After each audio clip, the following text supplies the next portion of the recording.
মৃত্যুর স্বাদ আস্বাদন করবে। দুনিয়াতে যত প্রাণী আছে প্রত্যেকটা প্রাণী এক সময় মৃত্যুবরণ করবে। ওয়া ইন্নামা তুওয়াফাউনা উজুরাকুম ইয়াওমাল কিয়ামাহ, মৃত্যুর পর কিয়ামতের দিন আল্লাহ পাক রব্বুল আলামিন বলেন তোমাদেরকে পরিপূর্ণভাবে প্রতিদান দেওয়া হবে। তোমরা দুনিয়াতে কি পরিমাণ নেক আমল করেছো, কি পরিমাণ বদ আমল করেছো, একদম পুঙ্খানুপুঙ্খানুরূপে হিসাব তোমাদেরকে দেওয়া হবে, তার প্রতিদান তোমাদেরকে বুঝিয়ে দেওয়া হবে।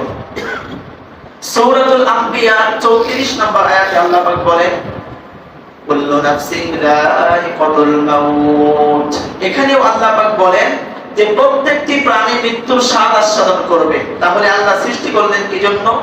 ওয়ালাবলুকুম বিশ-শাররি ওয়াল খায়রি ফিতনা, ওয়ালাবলুকুম বিশ-শাররি ওয়াল খায়রি ফিতনা। আল্লাহ বলেন ওয়ালাবলুকুম, তোমাদেরকে আমি পরীক্ষা করব, বিশ-শাররি ওয়াল খায়রি ফিতনা, ভালো জিনিসের মাধ্যমে এবং মন্দ জিনিসের মাধ্যমে। আমাদেরকে আল্লাহ পরীক্ষা করবেন বিপদ আমল দেওয়ার মাধ্যমে, যে আমাদেরকে বিপদ দেওয়ার পরেও আমরা আল্লাহর প্রতি কৃতজ্ঞ থাকি কিনা। আমাদেরকে আল্লাহ পরীক্ষা করবেন সম্পদ দেওয়ার পরে, অধিক সম্পদের মালিক হওয়ার পরে আল্লাহর প্রতি আমরা কৃতজ্ঞ থাকি কিনা। তারপরে আল্লাহ পাক বলেন সুম্মা ইলাইনা তুরজাউন, তারপর তোমাদেরকে আমার দিকে আবার ফিরিয়ে আনা হবে। আল্লাহ পাক রব্বুল আলামিন আরেকটি আয়াতে বলেন ইন্নাকা মাইয়িতুন ওয়া ইন্নাহুম মাইয়িতুন, নবী আপনি মরণশীল এবং সমস্ত মানুষ মরণশীল, কাফের মুশরিকরাও মরণশীল, সমস্ত মুমিন সবাই মরণশীল। অর্থাৎ সাধারণ মানুষ থেকে শুরু করে দুনিয়াতে যারা আসবে নবী পর্যন্ত সবাই এক সময় মৃত্যুবরণ করবে, যখন তাদের মৃত্যুর সময় চলে আসবে। সূরাতুল ইউনূসের 49 নম্বর আয়াতে আল্লাহ বলেন লিকুল্লি উম্মাতিন আজাল, প্রত্যেকটা জাতির জন্য মৃত্যুর একটা নির্ধারিত সময় আছে। ফাইদা জাআ আজালুহুম লা ইস্তাখিরুনা সাআতাও ওয়া লা ইস্তাকদিমুন, যখন তার মৃত্যুর নির্ধারিত সময় চলে আসবে তখন তার মৃত্যু সেই নির্ধারিত সময় হয়ে যাবে। লা ইস্তাখিরুনা সাআতাও ওয়া লা ইস্তাকদিমুন, এক মুহূর্ত পরিমাণ সময় তার মৃত্যুর নির্ধারিত সময় থেকে আগেও হবে না, আবার যে সময়টা তার জন্য মৃত্যুর জন্য নির্ধারণ করা হয়েছে ওই সময় থেকে 1 সেকেন্ড বিলম্ব করা হবে না, অর্থাৎ একদম নির্ধারিত সময়ে তার মৃত্যু হয়ে যাবে। সূরাতুল জুমআহ 8 নম্বর আয়াতে আল্লাহ বলেন কুল ইন্নাল মাউতাল্লাযী তাফিররুনা মিনহু ফাইন্নাহু মুলাকীকুম, নবী আপনি বলে দেন যে মৃত্যু থেকে তোমরা পালিয়ে বেড়াও ওই মৃত্যু তোমাদের সঙ্গে নির্ধারিত সময়ে সাক্ষাৎ করবে। সুম্মা তুরাদ্দুনা ইলা আলিমিল গায়বি ওয়াস শাহাদাতি ফায়ুনাব্বিউকুম বিমা কুনতুম তা'মালুন, তারপরে যখন তোমাদের মৃত্যু হয়ে যাবে ফায়ুনাব্বিউকুম বিমা কুনতুম তা'মালুন, তোমরা দুনিয়াতে কি আমল করেছো, কতটুকু আমল করেছো, এই আমলের পুঙ্খানুপুঙ্খানু হিসাব তোমাদেরকে জানিয়ে দেওয়া হবে। আল্লাহ বলেন আমি তোমাদেরকে জানিয়ে দেব তোমরা দুনিয়াতে কি আমল করেছো। সূরাতুল আহজাবের 16 নম্বর আয়াতে আল্লাহ বলেন কুল লা ইয়ানফাকুমুল ফিরারু ইন ফারারতুম মিনাল মাউতি আওয়াল কতলি ওয়া ইদাল লা তুমাত্তাউনা ইল্লা কলিলা, নবী আপনি জাতিদেরকে বলে দেন, সমস্ত মানুষদেরকে বলে দেন ইয়ানফাকুমুল ফিরারু লা ইয়ানফাকুমুল ফিরারু ইন ফারারতুম মিনাল মাউতি আওয়াল কতলি, যদি তোমরা মৃত্যু থেকে এবং হত্যা থেকে পলায়ন করো সেই পলায়ন তোমার এক বিন্দু পরিমাণ উপকারে আসবে না। আল্লাহ পাক রব্বুল আলামিন মৃত্যু থেকে পলায়ন করলে যে বিন্দু পরিমাণ উপকারে আসবে না, মৃত্যু আমরা যেখানেই যাই সেখানেই আমাদেরকে পাকড়াও করবে, এই কথাটা আল্লাহ পাক রব্বুল আলামিন সূরাতুন নিসা 78 নম্বর আয়াতে বলে দিয়েছেন। আল্লাহ পাক বলেন আইনামা তাকুনু ইদরিকুমুল মাউতু ওয়ালাউ কুনতুম ফি বুরুজিন মুশাইয়াদা, আইনামা তাকুনু তোমরা যেখানেই থাকো, ইদরিকুমুল মাউতু মৃত্যু তোমাদেরকে পাকড়াও করবে, মৃত্যু তোমাদেরকে পেয়ে বসবে।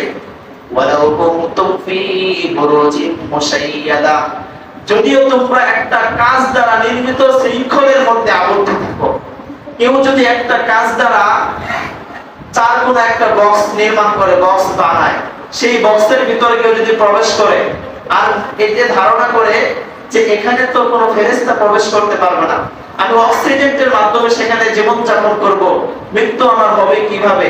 আল্লাহ পাক বলেন, যেখানেই তোমরা যাও, আইনামা তাকুনু ইদরিকুমুল মাউতু ওয়ালাউ কুনতুম ফি বুরুজিন মুশাইয়াদা, একটা কাঁচ নির্মিত শৃঙ্খলের মধ্যে যদি তোমরা আবদ্ধ হয়ে যাও, সেখানেই মৃত্যু তোমাদেরকে গিয়ে পাকড়াও করবে। মৃত্যুর হাত থেকে কেউ পালাতে পারবে না। মৃত্যুর পরে আমাদের হিসাব হবে। ওয়া ইন্না আলাইকুম লাহাফিজিন, আমাদের হিসাবটা কিভাবে হবে? আমাদের হিসাবটা হবে ফেরেশতাদের মাধ্যমে। আল্লাহ পাক দুনিয়াতে আমাদের জন্য আমাদের গুনাহ, আমাদের নেকি, প্রত্যেকটা আমল হেফাজত করার জন্য, লেখার জন্য ফেরেশতা নির্ধারণ করে দিয়েছে। আল্লাহ পাক বলেন, ওয়া ইন্না আলাইকুম লাহাফিজিন, নিশ্চয়ই তোমাদের আমলনামা হেফাজত করার জন্য দুইজন সংরক্ষণকারী ফেরেশতা আছে। কিরামান কাতিবিন ইয়ালামুনা মা তাফআলুন, তোমরা দুনিয়াতে যা কিছু করো সব কিছু কিরামান কাতিবিন, সম্মানিত দুইজন লেখক ফেরেশতা আছে। তোমরা ভালো করলেও সেই আমলটা তারা লিখে ফেলে, তোমরা খারাপ করলেও সেই আমলটা তারা লিখে ফেলে। অর্থাৎ যত আমল করব, ভালো হোক মন্দ হোক, প্রত্যেকটা আমলের হিসাব আল্লাহ পাক রব্বুল আলামিন কিয়ামতের দিন আমাদেরকে দিয়ে দিবেন। হিসাবটা কিভাবে দিবেন? ওয়াকুল্লু ইনসানিন আলজামনাহু তায়রাহু ফি উনুকিহি, প্রত্যেকটা মানুষকে তার আমলনামা তার গলার মধ্যে ঝুলিয়ে দেওয়া হবে। ওয়ানুখরিজু লাহু ইয়াওমাল কিয়ামাতি কিতাবান ইয়ালকাহু মানশুরা, আমলনামা গলার মধ্যে ঝুলিয়ে দেওয়ার পর তার সামনে খুলে দেওয়া হবে। খুলে দেওয়ার পর আল্লাহ পাক বলবেন, ইকরা কিতাবাক, তুমি তোমার আমলনামা পড়ো। কাফা বিনাফসিকাল ইয়াওমা আলাইকা হাসিবা, আজকে তোমার আমলনামা পড়ার জন্য তুমি নিজেই যথেষ্ট হয়ে যাইবা, যদিও তুমি পড়তে না পারো। অনেকে প্রশ্ন করতে পারেন যে আমি তো পড়তে জানি না, হিসাব জানি না, আমি আমার আমলনামা হিসাব করব কিভাবে? আল্লাহ পাক বলেন, কাফা বিনাফসিকাল ইয়াওমা আলাইকা হাসিবা, আজকে তোমার হিসাবের জন্য তুমি নিজেই যথেষ্ট, অন্য কেউ তোমাকে হিসাব করে দিতে হবে না, তোমার হিসাব তুমি নিজেই করতে পারবে।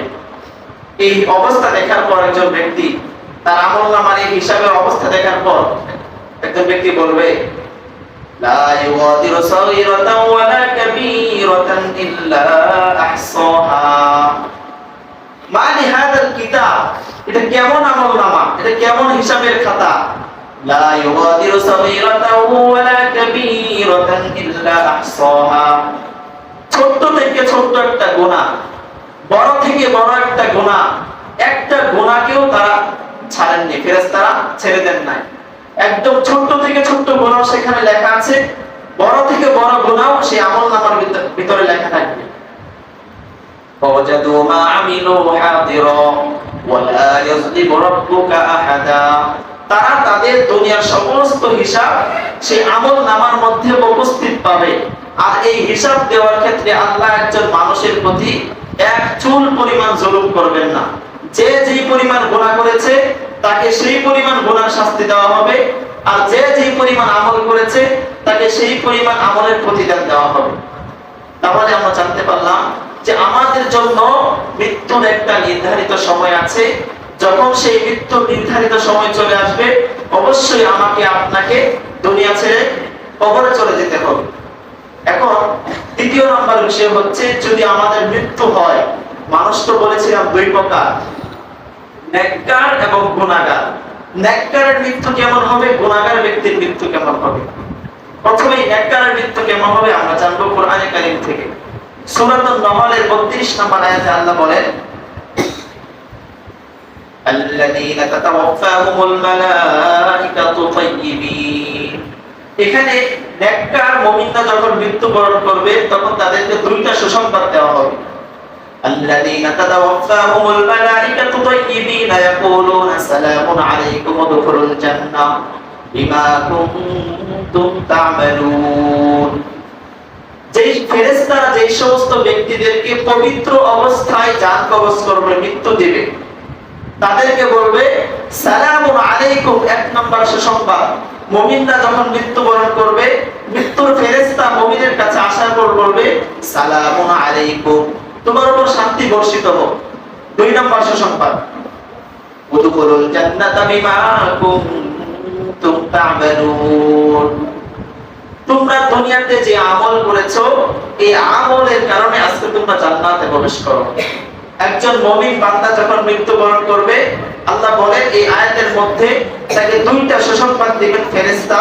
মৃত্যুর ফেরেশতা তাকে প্রথম সুসংবাদ দিবেন তোমার উপর শান্তি বর্ষিত হোক। তাকে দ্বিতীয় নম্বর সুসংবাদ দিবেন তুমি দুনিয়াতে যে আমল করেছো সেই আমলের কারণে আজকে তুমি জান্নাতে প্রবেশ করো। সূরা হামিদ সিজদা 30, 31 এবং 32 এই তিনটি আয়াতে একজন মুমিন বান্দাকে মৃত্যুর সময় ফেরেশতা আগমন করে 6টা সুসংবাদ দান করে। 6টা সুসংবাদ কি? ইন্নাল্লাযীনা ক্বালু রাব্বুনাল্লাহু সুম্মা ইসতাকামু, যারা বলে যে আমাদের প্রভু হচ্ছে আল্লাহ, যারা আল্লাহকে প্রভু বলে স্বীকার করে, স্বীকার করার পর সুম্মা ইসতাকামু, এই স্বীকারোক্তির উপর মৃত্যু পর্যন্ত অটল থাকে। অটল থাকার অর্থ হলো আল্লাহর যে বিধান, যেগুলো ছাড়তে বলেছেন সেগুলো ছেড়ে দেয়, যেগুলো ধরতে বলেছেন সেগুলো ধরে। যারা এমনটা করে তাদেরকে আল্লাহ এই আয়াতে 6টা সুসংবাদ শুনিয়েছেন। ইন্নাল্লাযীনা ক্বালু রাব্বুনাল্লাহু সুম্মা ইসতাকামু তাতানাজ্জালু আলাইহিমুল মালায়েকা, মৃত্যুর ফেরেশতা তাদের কাছে আগমন করার পর বলে আল্লাহ তাখাফু, তোমার কোনো ভয় নাই। এক নাম্বার আল্লাহ তাখাফু, মৃত্যুর পর তোমার কোনো ভয় নাই। দুই নাম্বারে ফেরেশতা বলে ওয়ালা তাহজানু, মৃত্যু নিয়ে তোমার চিন্তারও কোনো কারণ নাই। তিন নাম্বার সুসংবাদ ওয়াবশিরু বিল জান্নাতিল্লাতী কুনতুম তুআদুন, যেই জান্নাতের প্রতিশ্রুতি তোমাদেরকে দেওয়া হয়েছে এই জান্নাতের সুসংবাদ আজকে তুমি গ্রহণ করো। তারপরে বলে নাহনু আউলিয়াউকুম ফিল হায়াতিদ দুনিয়া ওয়া ফিল আখিরাহ, ফেরেশতারা বলবে দুনিয়াতে আমরা তোমাদের বন্ধু ছিলাম, কবরেও আমরা তোমাদের